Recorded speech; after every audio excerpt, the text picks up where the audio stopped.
Welcome to the God Talk Radio, a Christian podcast looking at God's Word as an instruction manual for life on earth. Remember, if all else fails, follow the directions. Great idea. Life can be difficult, but we have His words to guide us. Let's join Chris right now for the God Talk.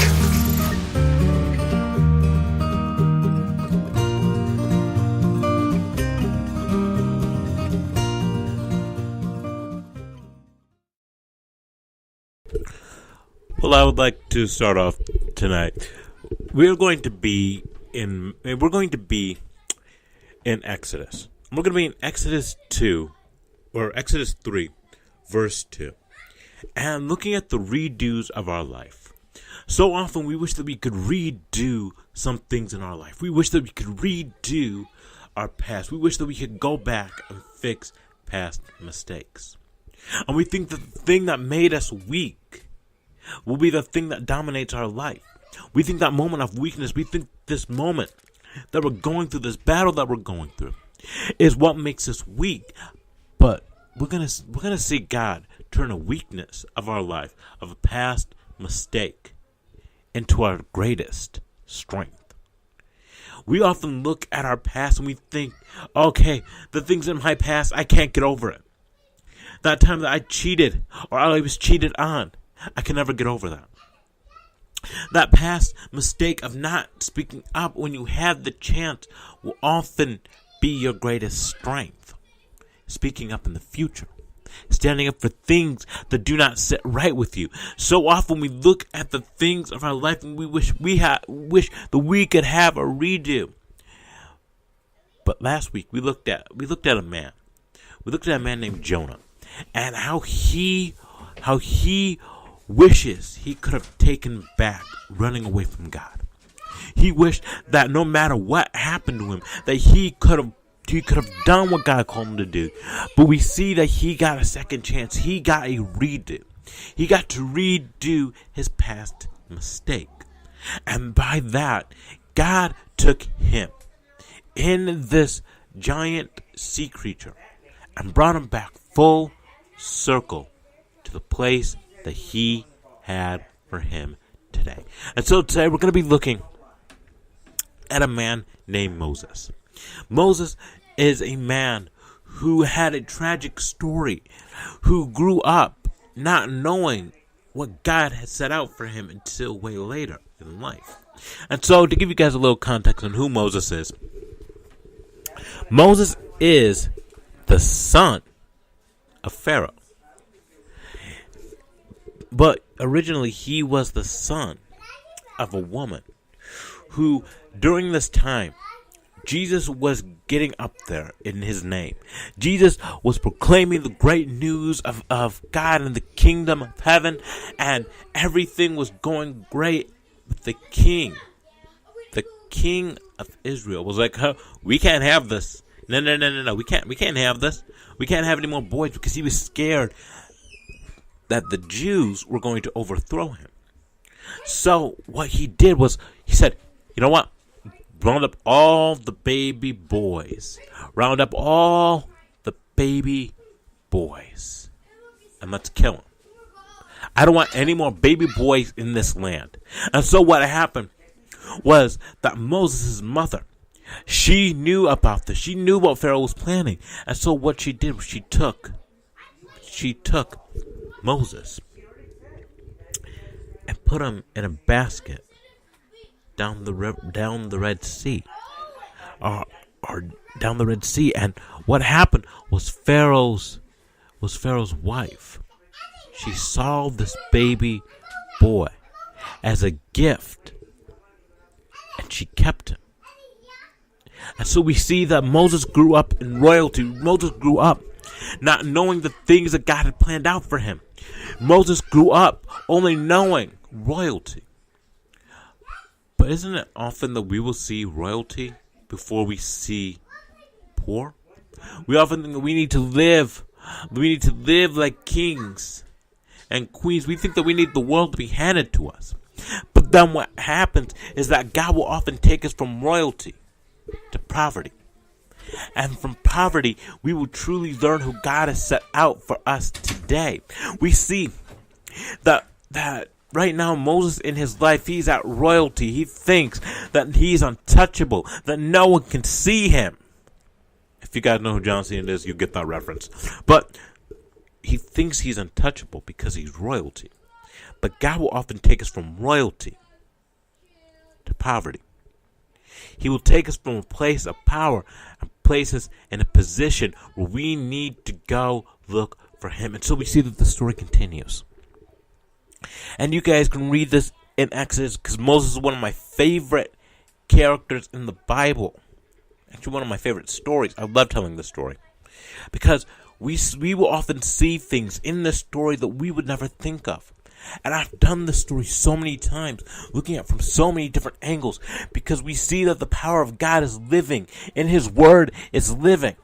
If we look in the Bible, we look at his words. They are living, they are telling a story. But we can only tell the story as we know how. We will often look at a story one way, but we can also look at stories 100 different ways and be the same exact story. It's all about how you perceive it. And so we see that Moses is now in royalty, and he's doing royal things, and he's doing the royal decree. And then one day, his father sends him out. He says, "Son, go look over the slaves. Go look over the work that's being done in my name. Go look after that." And so he goes out, doing what his father called him to do. And he goes out, and he sees the slave being mistreated. And he knew what it meant to be mistreated in a way. Because he didn't really know that he was adopted. But he knew what it meant to be mistreated. And he saw that. He saw that God had a plan and a purpose. And so we see that now God's purpose was going to be his revolution. And so we see that he sees the slave being mistreated, and he goes out and he tries to stop this guard, and then he accidentally kills him. And instead of facing up to his mistakes, he runs away. And that's where we pick up today's story. I know that was longer intro, that was longer context that I wish that you didn't have, but I want to guys get you catched up on this story, because so many of us look at the story of Moses and we think, yeah, Moses is great. He goes and he tells Pharaoh something, and something happens, and then the Red Sea splits, and it was all good, and they all went home, and that's all fine and dandy. Except there's more to the story. There's more to his redo than just telling Pharaoh some things. Telling Pharaoh, "Let my people go." Because at a very young age, we see that Moses,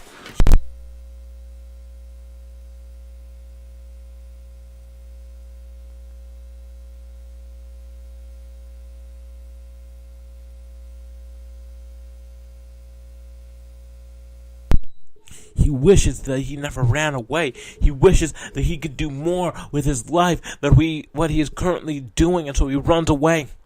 And so we pick up in verse 2 in Exodus. And it says this: "There an angel of the Lord appeared to him in flames of fire from within a bush," or the burning bush. And I like to imagine this burning bush not as like this red inferno, but this bluish, greenish color.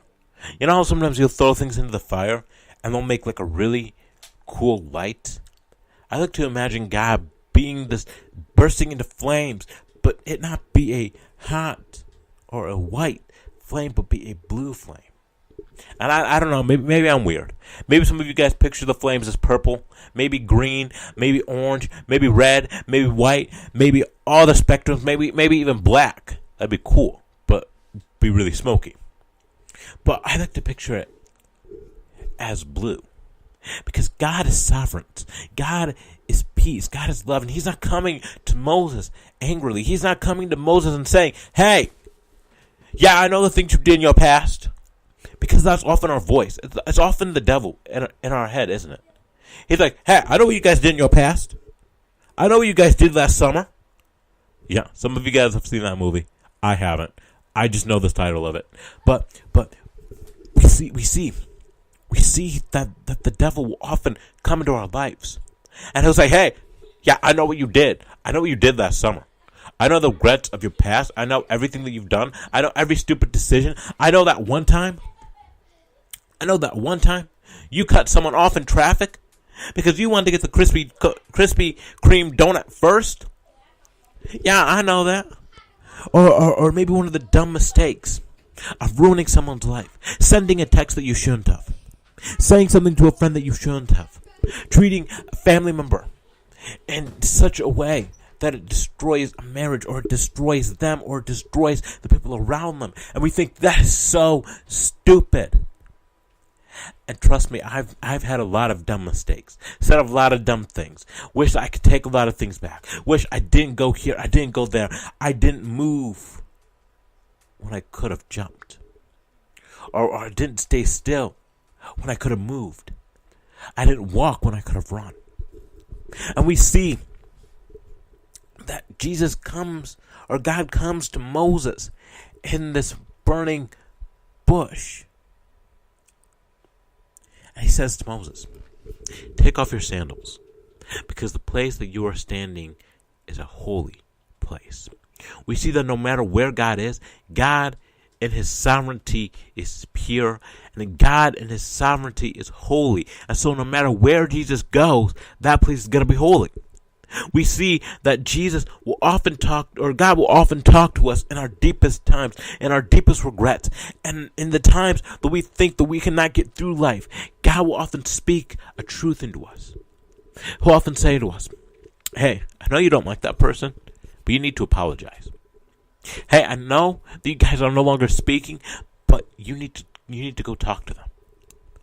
God will often say to us, you need to let go of some regret. Let go of some burdens that you are carrying around today. Because so many of us today want a redo. We want things to go back to how they were, or we want to redo our lives completely. But we can't redo our lives completely if we're still holding on to something. If we're still carrying baggage. Like moving into a new apartment. You don't want to bring all the roaches and the rats and the noisy neighbors and that busted up car to your new place, do you? You don't want to buy a house, but then have all of your junk in your house, do you? No, because usually when we buy a house, it's a new beginning, it's a new start. And so we see that God is doing something in our lives. He is doing a work in us. So he comes to Moses and he says, Hey, I got something for you.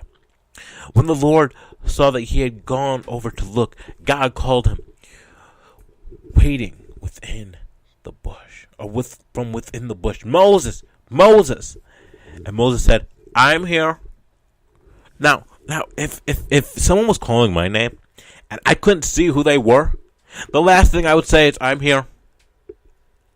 Like that's just comedic.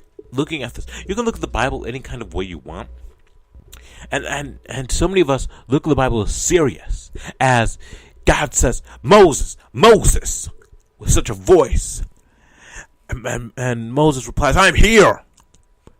But looking at this Bible, it says, I'm here. He's like, I'm here. I'm right here. Like, so fluently. Like, he was expecting someone to call him.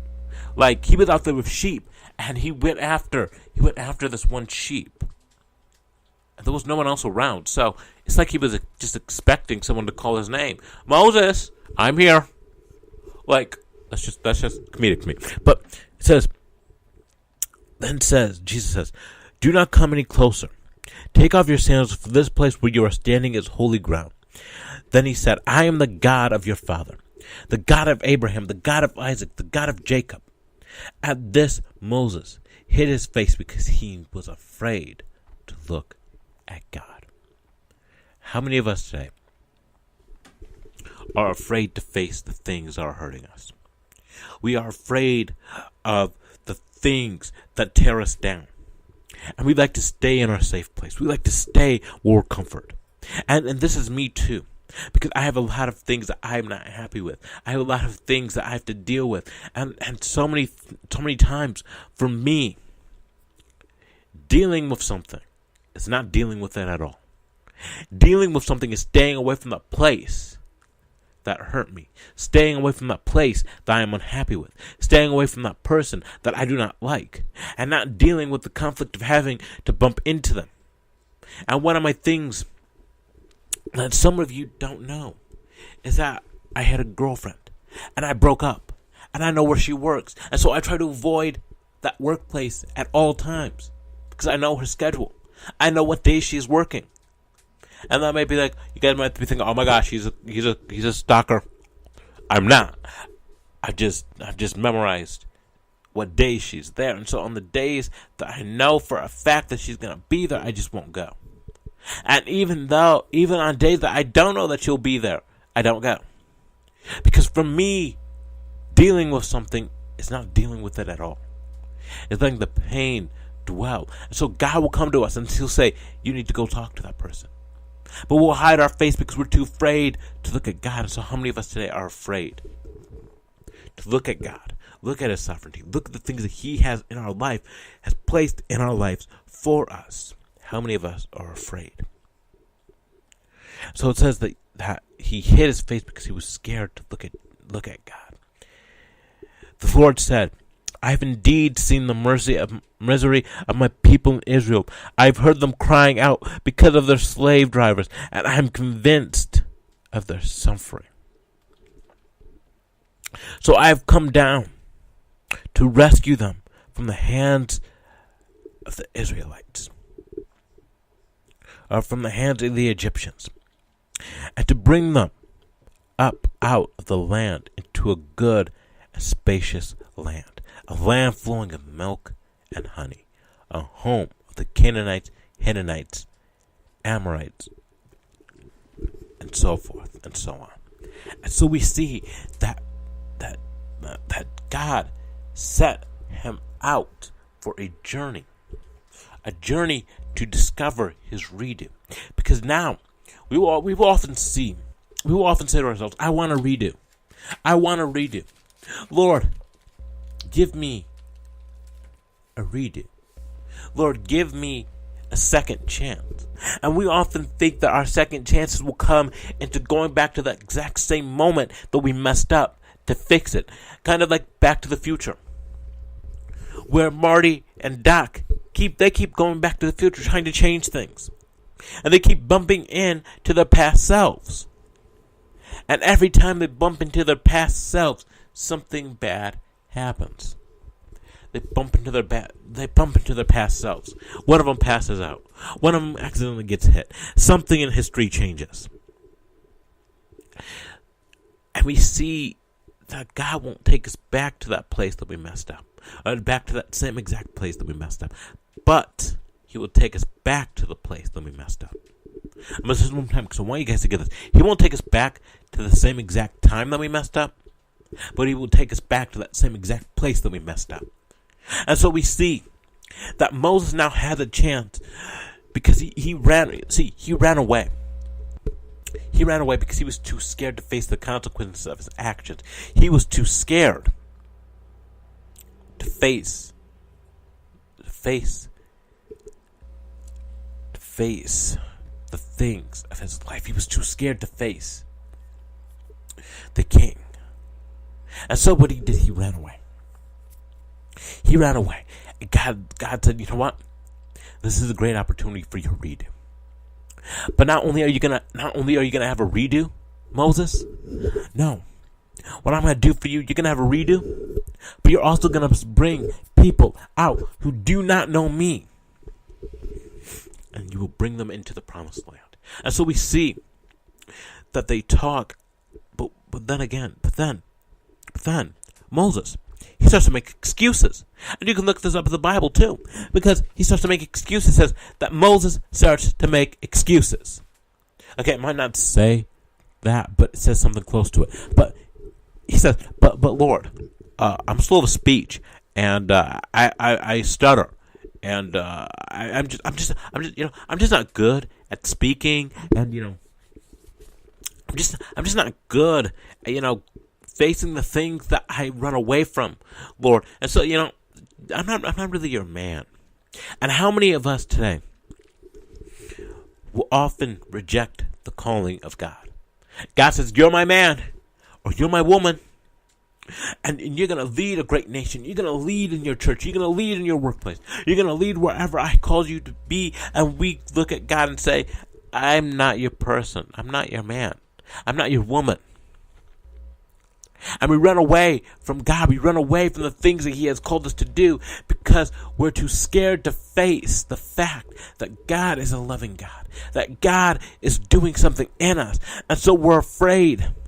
And we say, that's not us. That's not me. But we see that Jesus says, or that God says, you know what, Moses, you're right. You suck at speaking. But that's okay, God. I'm going to send you anyway.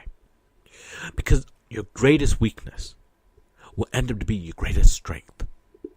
Your greatest weakness right now, Moses, is running away from my promises, running away from the things I've called you to do, running away from my glory, from my grace, running away. But we see that his running away turns into him marching in to Israel, because we see if you flip to the Bible a little bit and go ahead a little bit, and some of you know this story, then he marches right up to Pharaoh and he says, Pharaoh, let my people go. Now I just want to address something. Moses never knocked on the door. He just went right in. He didn't even knock. He wasn't even like, hello, Pharaoh, hello, anyone here? Oh, looks like he's out here. Let's go home. But we see that he had to march up to Pharaoh. And even though Moses wasn't speaking, God brought his brother Aaron to speak for him. Because we see that the thing that we wish that we could take back, the running away, we wish that we could take that back. We wish that we could take back what we said. We wish that we could take back those 5 months. We wish that we could take back and redo our lives. We will often make excuses onto why we can't do it, but we will wish that we could do it. But God will make it possible through His strength, through His word. Because it says God strengthens us. We don't strengthen God. Because God will strengthen us to do the impossible. He will strengthen us to do what He has called us to do. And so we see that Moses gets his redo, and he goes in there with his brother. And Aaron does most of the talking. And Aaron says, Pharaoh, let my people go. And it says in the Bible that God turned his heart hard. Meaning he was hard-hearted. And he kept saying, no, I will not let go. No, I will not let these people go. Not because he didn't want to. I truly believe that God used this as a test to show Moses that greatest weakness that you have right now, the running away, the shyness from speaking, not wanting to step up and be a leader, I will show you through my grace, through my mercy, how to be that leader, how to speak out. Because you won't just be speaking out, Moses. No, you won't be just speaking out against one man. You won't be just speaking out against Pharaoh. Because I'm going to use you to speak out against nations. But I can't do that right now if you're too afraid to speak. And so we see that this went on for months. Moses and his brother Aaron going up to Pharaoh saying, Pharaoh, let my people go. Pharaoh saying, no.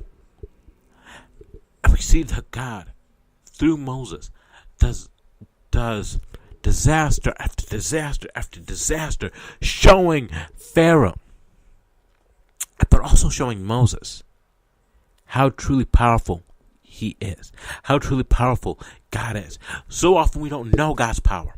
We look at God and we say, I got this, God. I don't need you. And we puff off our jackets and we walk down Wall Street with our hats and we think, shit, I don't need anyone. I'm grown. I don't need God. I don't need a God in my life. I don't need a God telling me what to do. I don't need a God ruining my rep. I don't need one. And we see that in this story. Because we see that in this story. Moses thinks, I don't need God. I don't need his sovereignty. I don't need his power. I don't need his help for my redo.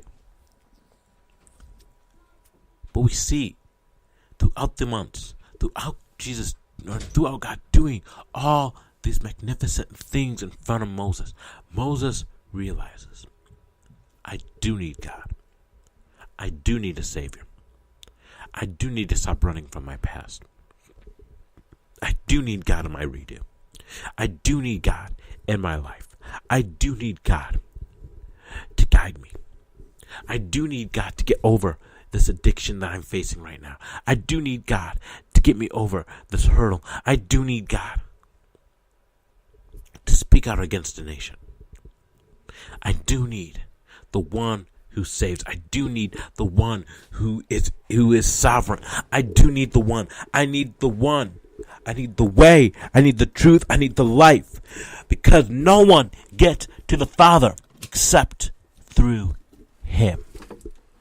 So I do need you, Lord. I do need you because you're going to show me how to speak out. You're going to show me what I can do to set your people free. Because God says, I need you to go and set my people free. But what was Jesus, what was God really saying? He was saying, Moses, I need you to go so I can set you free. Moses, I need you to go so I can actually set you free. You're the one in bondage. You're the one in suffering. You're the one who is not relying on me. You ran away. And you didn't rely on me. You ran away from who I called you to be. You ran away. And we see that God uses his people, his nation, to teach Moses that no matter how big the mistake of your past, no matter how long you run from it, no matter how long you deny it, doesn't matter how long you say it didn't happen, God will bring it back full circle to the place where it happened, where you can find healing. Because so often we will run away from the place that we think is pain. We will often run away from the place that we think that God doesn't even want us to go. We will run away from the place that we think that is unholy, that is hurtful, that is the place of pain. But God will often use that place of pain to bring healing in this world, in our lives. So God's saying to some of you today, go back to that place. Go back to that place of pain. Go back to that place of suffering. Because that place of suffering, the place of pain that you once knew, will not be the place of pain any longer, but instead will be a place of healing. It will be a place for my provision to pour over to you, and that you can get your redo. You can set the right in your life. And so often it's not a redo so much as a redo for another person, so that other person doesn't get hurt, so that other person's feelings don't get hurt, so that other person doesn't decide to make a stupid decision. But that redo will often be for you, so that you don't go down that path again, so you don't do that thing, so you don't say that, so you don't do whatever it is that you did. God will often have a redo rating for you. But it's our choice to accept it. It's our choice to keep walking forward. Because if we walk backwards, we will never get to our redo. And some of us today, like I talked about last time, our redos are different for other people. No redo is the same. Jonah's redo was going back to that place that he was running away from. Going back to that place to preach a word to people who didn't know Christ. And this week's is Moses preaching a word to people who are in bondage. Because we don't often know where our redos lay. We don't often know where God is keeping us today. We don't often know the place that He has planned out for us. But we do know that if we follow Him and we do what He's called us to do, we will get our redo. And we will see our lives begin to change. We will see our lives begin to shape a form of God. And we will start to center Him in our lives. So just like I talked about last time, just like how in some movies, the person can try all these different things, can try all these different things, and they think that it's working, but it's actually not working in the way that they need it to, but it's working in the way that they think it is. They think that if they do this or if they do that, then they'll get out, then they'll stop this endless cycle. Or some of you guys have seen the movie Groundhog Day. And that's exactly what I'm talking about. Where he lives the same exact day over and over and over again. And he tries everything to get out of this endless cycle. But once he realizes the mistake that he made, the cycle ends. The pain stops. And he begins to heal. And so I use it in the message series with, what would you guys do? But I know what you guys do. You guys would follow God with everything you have in you. And so last week I asked you guys, why is it hard for us to do our redo? Yeah, our dogs can get a redo. Yeah, our favorite football teams can do a redo. But when it comes to faith, followers, and family members, why is it so hard for us to do a redo? So this week says, follow Christ for our redo. Yeah, our dogs can follow us. Yeah, we can follow our favorite football teams, but when it comes to faith, followers, and family members, follow God for our redo. And with all that in your head, with all that going around, will you let me pray for all of you tonight? God, you're a gracious God. Lord, I just want to thank you so much for who you are and what you've done. Lord, as I've come on, as today, Lord, as I'm sick, Lord, help my words to inspire someone. Lord, help someone today who is listening to this podcast, maybe for the first time, maybe for the last time, maybe for the millionth time. Lord, that you would do a work in their hearts, that you would show them their redo. Lord, so often we think that place of pain is the place we need to stay away from. That's the place we need to go back to, Lord. Help us to go back to that place of pain so that we can get healing, so that we can right the wrong in our life, so that we no longer go through this endless cycle, but then our cycle will stop, Lord. Help us to know you. Help us to not just go through the cycles of life, but to create new ones. To create new ones and to do what you have called us to do. Lord, last week as we looked at Jonah, and this week we looked at Moses. Lord, help my messages to reach someone.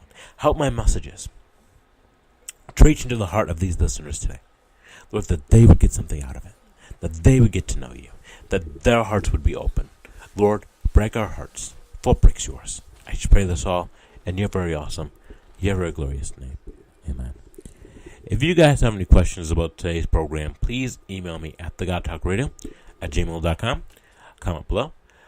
I'm also on SoundCloud, and you can also follow me on Twitter, like me on Facebook, and subscribe to me on YouTube. And with all that said, your host, Chris Marquardt. I'll catch you guys later.